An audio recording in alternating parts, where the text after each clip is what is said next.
Բարև ձեզ։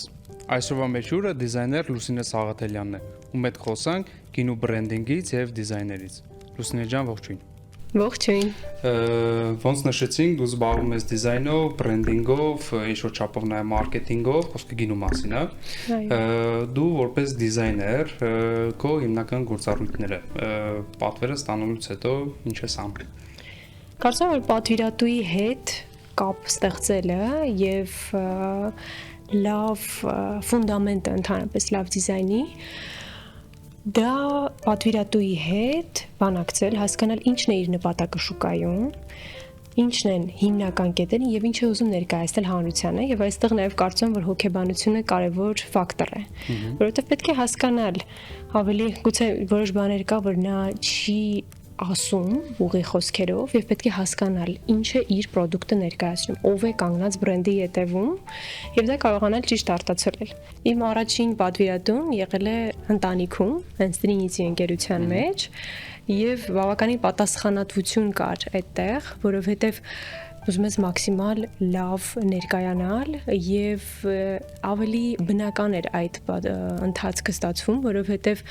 իմանալով իրենց մոտեցումները, հա, խաղողին, թե ոնց է խաղը մշակվում, գինին շալցվում է կամ տակառներում storytelling-ը լիարժեք է լինում եւ չի եմ իմանում ես թե տակառները հատուկ երաժշտություն են լսում, որովհետեւ դա ազդում է հեղուկի վրա, այդ ամեն ինչը նպաստում է ավելի խորապես եւ ճիշտ ներկայացնել product-ը, լավ հոգին ներկայացնել product-ի։ Այսինքն կարող ենք պատվիրատուներին բաժանենք պայմանական 3 խմբի։ Մեկը ով գալիս է ձեր մոտ լիարժեք իր storytelling-ով, լիարժեք պատկերացմամբ թե ինչ ուզում, երկրորդը որ գալիս է ձեր մոտ ունի գինի, բայց չունի storytelling, հիմնականում գաղափարել չունի ինչ ուզում, եւ երրորդը ունի գաղափարը, storytelling-ը, բայց դու անձամբ իր հետ չես շփվում, օրինակ on-line պատվեր, եթե լինում է այդպես, եթե ունեցել ես տես փորձ, A1-ի պլյուս եւ մինուսները կողմերի տարբեր հաճախորդների կուզենամ։ Բոլոր դեպքերի հետ առնչվել եմ ու կասեմ հետաքրքիր է, որովհետև այո, լինում են տարբեր տեսակի պատվիրատուներ, լինում են, որ արդեն գալիս են պատրաստի, թե ինչ անվանում են ուզում լինի, ինչ արդեն տեսքը պիտակի, ինչպես պետք է լինի, բայց կարծում եմ շատ կարևոր է, որ դա դիզայների կողմից ոչ թե դիտարկվի որպես միայն պատվեր, այլ դու հասկանաս, որ դառնում ես այդ process-ի մի մասը, որովհետև ինչպես է, հա, գինի շալցվում, փուլերի միջով է անցնում, խցանն է, փակվում է գինին եւ պիտակավորման ժամանակն է գալիս, դու էլ ակամայից դառնում ես այդ process-ի մի մասը եւ շատ կարեւոր է կարողանալ հասկանալ, որ մարդը, գնորդը, երբ որ նայում է պիտակին, դա առաջին տեսքն է եւ բնականաբար գինեգործ ուզում է որ առաջին տեսքից արդեն հասկանա առանց փորձելու ոնց ենք գինին համտեսում։ Մենք առաջին հերթին տեսքն ենք դատում, գույնը, հետո բույրը եւ մնացած քայլերը։ Այսինքն տեսքը, առաջին տպավորությունը շատ կարեւոր է։ Այսինքն հազարավոր շշերի կողքին առանձնացող տեսք ունեցողն ավելի աշկինգնող է, հա, ինքը առաջին կանչողը տեսքն է, տենց հասկացա։ Այո։ Առաջին գրավականը տեսքն է։ Մինուսները շատ լավ է, որ հիմա գոյություն ունի արհեստական բանականությունը ու օգտագործում են իօքուտ մեզ, որովհետև գալիս են օրինակ արդեն անվանումը ունեն, պատկերացնում թե մոտավոր ինչ տեսք է ունենալու այդ դիզայնը, այստեղի միակ մինուսը այն է, որ արհեստական բանականությունը ստեղծում է մի պատկեր, որը հնարավոր չէ ստանալ իրականության մեջ, այսինքն թեկուզ Հայաստանում պետք է հաշվի առնել մեր տպագրական հնարավորությունները, որը այս վերջերս հենց այդպիսի դեպքի հետ ես առնչվել եմ ու կարծում եմ մինուսներից նաև կուզենայի շեշտել այն, որ լինում է երբ պատվիրատուն արդեն հստակ ունենում է պատկեր անձնական միտումներից, հա, արդեն ունեն ինչ-որ որոշակի անձնական նախասիրություններ եւ որոշում որ դա պետք է լինի, բայց չի համապատասխանում իրենց գինու որակի եւ product-ի հետ։ Ես կարծում եմ որպես դիզայներ ընդհանրապես լավ է իմանալ այդ ամբողջ process-ը, տեղյակ լինել, հասկանալ ինչ գաղափար, ինչ ոգի է դրվում այդ ամենի մեջ ու համապատասխան լինի պիտակի հետ։ Դու լավ բան ասացիր, ուզում եմ ուրիշ պիտակ, որը չի համապատասխանում իր ապրանքին կամ որակին։ Այդ նշանակում է, որ դու ցանկացած գինու դիզայն անելուց նախ ծանոթանում ես գինուն, համտեսում ես Անպայման։ բնութագրերը հասկանում ես, նոր կազմում ես բրենդ, դիզայն, ըստ դրա։ Պարտադիր մասա կազմում քո աշխատանքի։ Այո, ինձ համար Արժեքին խմել չէ։ շատ կարևոր կետ է իրականում գինին համտեսել, հավանել, որովհետև ցանկացած պրոյեկտ անելուց պետք է սիրով անես այդ պրոյեկտը։ Սիրով եւ երբ որ այդ պրոդուկտն էլ ես սիրում, այդպես էլ մնացած փուլերն են լինում այդ աշխատանքի։ Իսկ ինչ վերաբերվում է օրինակ ես ասեցի նշեցի մինուսները, հա։ Ինչ է լինում պատվիրատուների աշխարհից, երբ որ գալիս են ու եւ վերջ, այդ մի պատկերն են ուզում ստանալ, ես կարծում եմ որ դա պետք է լինի համատեղ աշխատանք դիզայների, մարքետոլոգի հետ, նստել, քննարկումներ ունենալ, բանակ հասկանալ, թե ինչ պրոդուկտ են ի վերջո ուզում շուկայում ներկայացնել։ Եվ լինում է, երբ որ կտրուկ որոշում են, օրինակ տեսեք, մենք դիզայներներս անցնում ենք տարիների կրթություն, փորձ ենք ձեռք բերում, օրինակ տարական օրինակ բերեմ, հա, չգիտեմ, օրինակ fast food-ի արագ սննդի կետերում ոնց է լինում, բրենդինգը լինում է կարմիր գույնի մեջ, որովհետև դա ախորժակ է առաջացնում կամ պետք է այդպիսի ասոցիացիաներ, գունային հոգեբանություն է։ Եվ շատ կարևոր է, այսինքն մենք գունային հոգեբանություն ենք հասկանում, տառատեսակի հոգեբանություն, ինչն է ասոցիացվում ինչի հետ։ Եվ երբ որ գալիս են կտրուկ որոշումները, որ պետք է լինի այսպիսի գունային գամմաների մեջ, այսպիսի անվանումով եւ չի համընկնում, դա խնդիր է լինում։ Ինչ ես անում այդ դեպքում։ Այդ դեպքերում անկեղծ ասեմ ժամանակին երբ որ այդքան էլ փորձառու չէի եւ չգիտեի ինչպես է պետք ես ուղղակի համաձայնվում եմ եւ այդ աշխատանքները կատարում էի բայց հիմա կարծում եմ հասել եմ այնպիսի փուլի որ հրաժարվում եմ եւ ուղղորդում եմ այլ Իսկ դեպք եղել է, օրինակ դե բնականաբար տարբեր մարդիկ, տարբեր բնավորություններ կոնցեպտն արել ես, հավանություն ստացել ես, հետո ընթացքում ինչ-որ պուճուր բան փոխելուց իրենց համար պուճուր, բայց ստացվում է ամբողջ կոնցեպտն է փոփոխվում։ Նման դժվարությունների հանդիպում եք թե չէ դիզայներները։ Հետաքրքիր բան ասեցիր, հա, եղել է այդպիսի դեպքեր։ Մեջը դրա համար շատ հետաքրքիր է նաև այլ։ Որպես գինեգործ, հա։ Հա, իհարկե։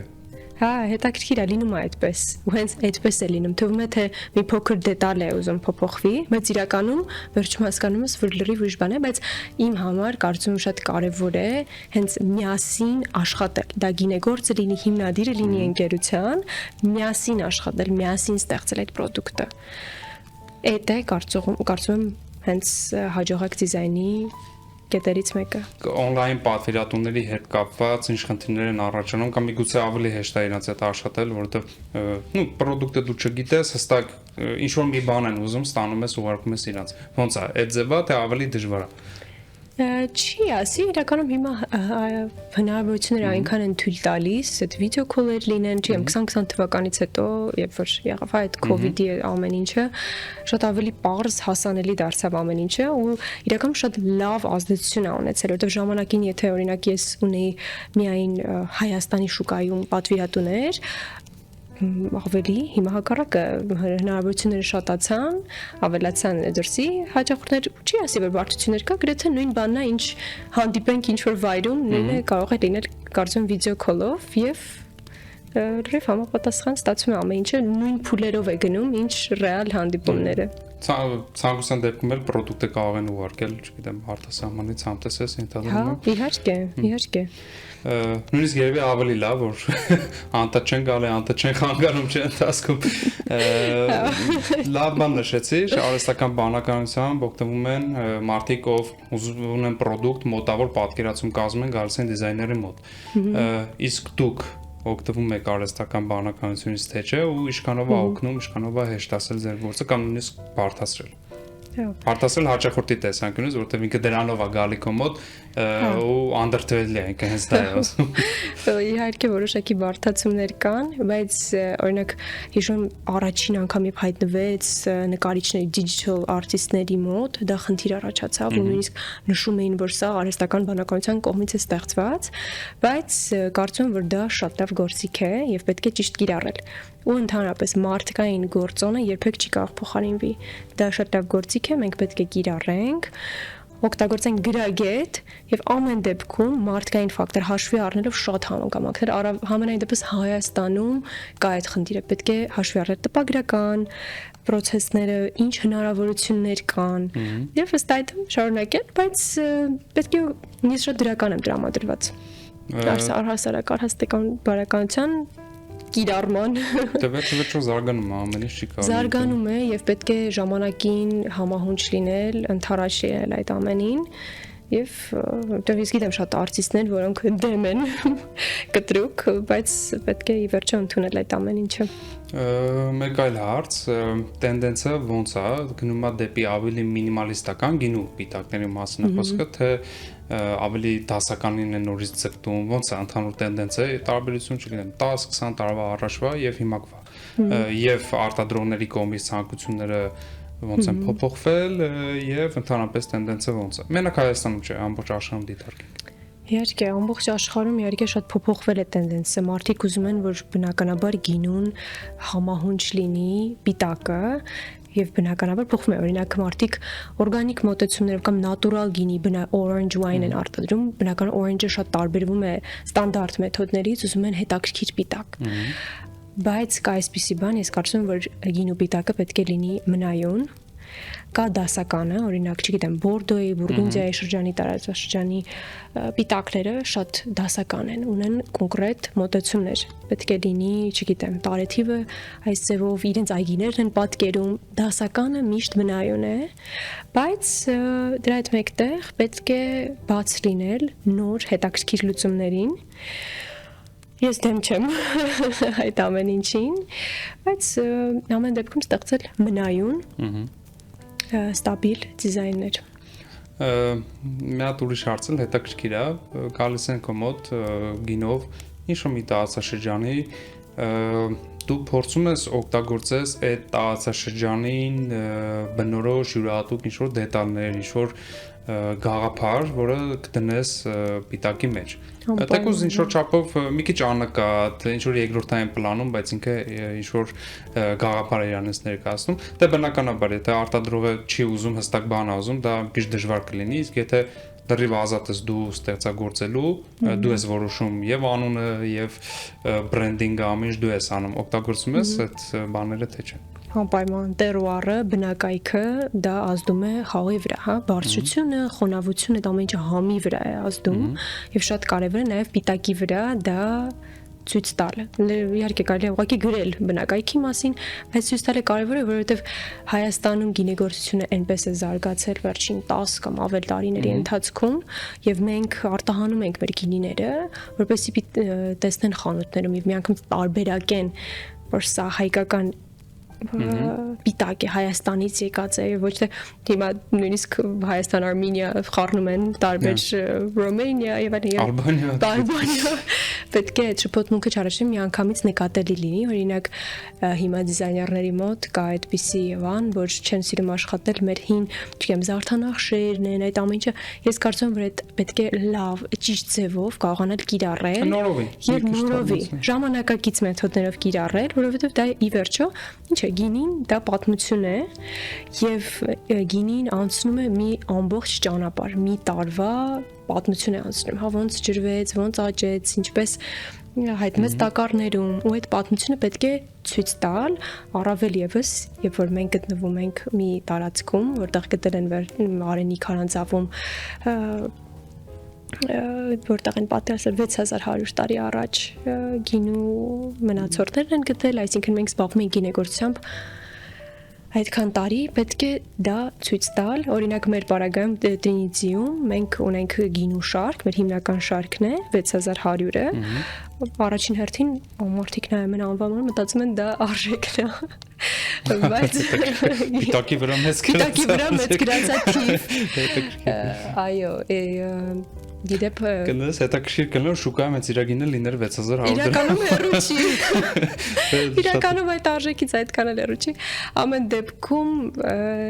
դա հետաքրքիր է նաև մարքեթինգի տեսանկյունից մարդիկ նայում են հարց է առաջանում այսինքն հենց այդտեղ պատմությունն է հարց է առաջացնում ստանում են պատասխանը եւ հետաքրքիր կոմունիկացիա է ստացվում հետաքրքիր բան ասել այսինքն պիտակը պետքա հարց առաջացնի հետաքրքրություն Այո։ Լավ գաղափար էր, չէի մտածել։ Հետաքրքրություն, որովհետև այո, դա առաջին տպավորությունն է։ Հետաքրքրություն, հա, բայց հարցը, որ տեսքով հետաքրքիր պիտակ լինի, բայց ինքը խորություն չունենա ու հարց չառաջացնի։ Եթե հարցը առաջացնում, ուրեմն ստացված բրենդինգ է, հետաքրքիր չի։ Համաձայն եմ։ Երևի դու էլ չէիր մտածել։ Չէ, շատ լավ է։ Մի հարց էլ ունեմ, մինիմալիստական ոճով պիտակների մասին է խոսքը գինիների։ Հա, քեզ վստահություն առաջացնում են այն գինիները, որ ունեն շատ մինիմալիստական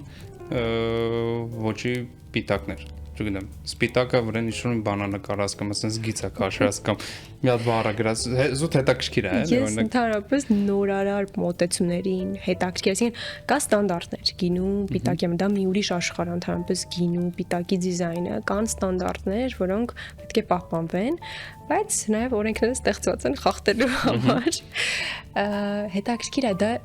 նորից գինուց է կախված։ Այսինքն եթե գինին product-ը թելադրում է, որ կարող է պիտակ այդպեսին լինել,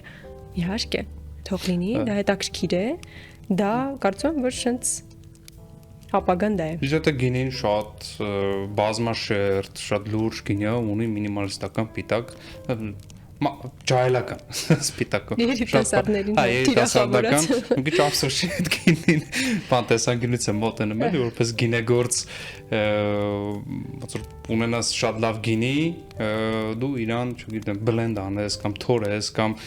շատ սովորական խցան դնես, շատ սովորական շշի մեջ լցնես ու առհասարակ կարծում եմ շատ կարևոր է հասկանալ հենց այդ քո ասածը, որ պիտակը այսինքն գինու պիտակով չի վերջանում բրենդինգը գինու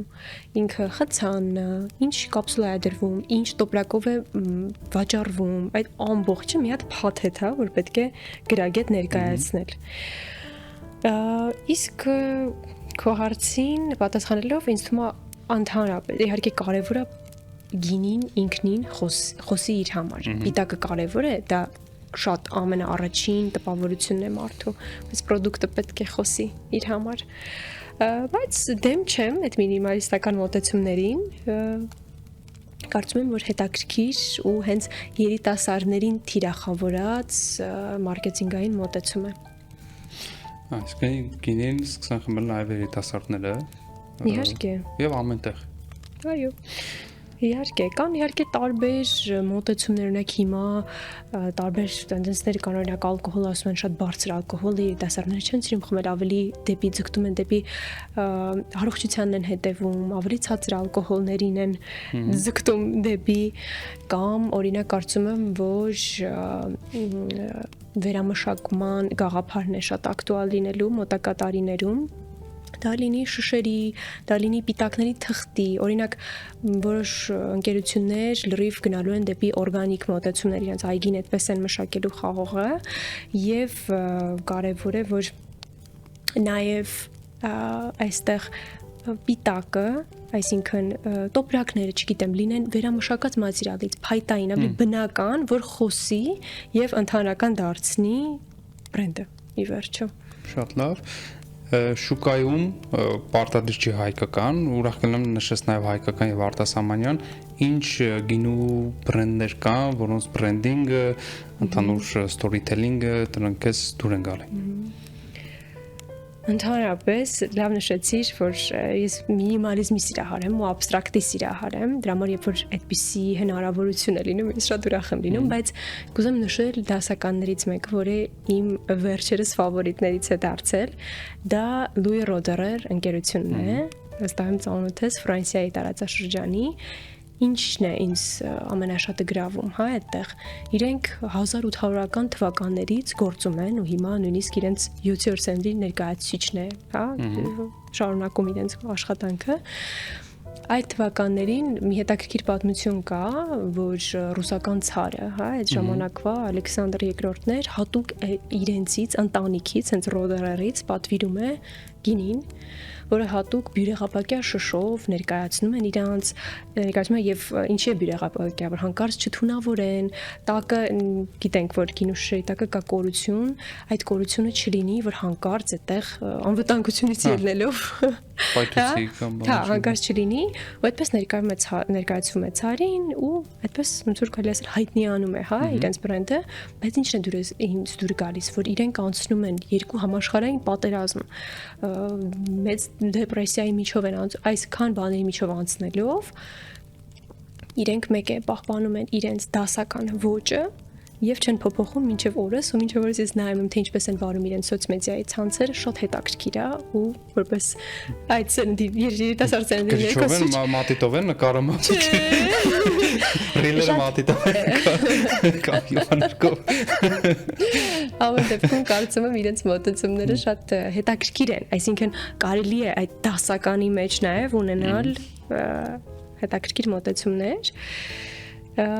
Այդպես հայկական շուկայում շատ հետաքրքիր մոտեցումներ կան։ Ես իմ դիզայները կարող եմ չնշել, չգիտեմ, ուրիշ ընկերությունների մեջ կամ թեկուզ դեսեք նույն 6100-ի մասին խոսեցինք, դա մինչև ես էի արդեն մեր ընկերության դիզայներով զբաղվում, Արմեն Քյուրքչյանն է այդ պիտակը ստեղծել, ով որ նաև մեր հայկական զարդանախշերի գիրքն է ստեղծել որը կարծում եմ ահռելի մեծ աշխատանք է ընդհանրապես մեր մշակույթի համար ու ինքը իմ համար այդպես միշտ մոտիվացիա է հանդիսացել, կասեմ շատ հետաքրքիր, կարծում եմ այդ պիտակը շատ նոր է իր ժամանակից առաջ է եւ այդպես Էլ չկա հայկական Դա ասեմ երկու Նաև օրինակ իմ հանձնարարը շատ հետաքրքիր է Տուշպա ընկերության մոտեցումը, որովհետև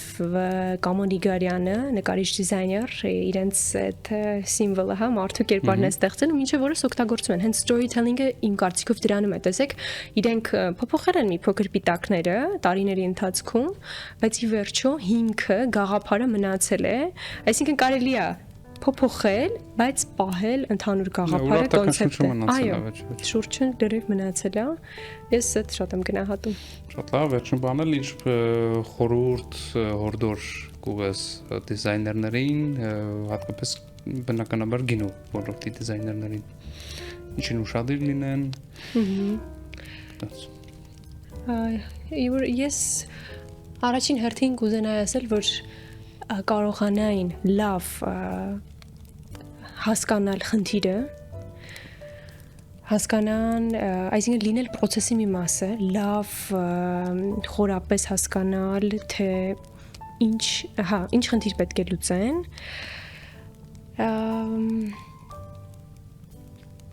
խորհրդակցեն, այսինքն խորապես էությունը հասկանալ գինու եւ ինչ պետք է ներկայացնեն։ Այդպես խորապես հասկանալուց հետո արդեն մնացած էտապները ավելի հեշտ եւ ավելի սահուն կստացվեն։ Շնորհակալություն քեզ, շատ հետաքրքիր զրույց ստացվեց։ Գիտեմ, որ նորից կհանդիպենք, կունենանք նոր դիզայներ,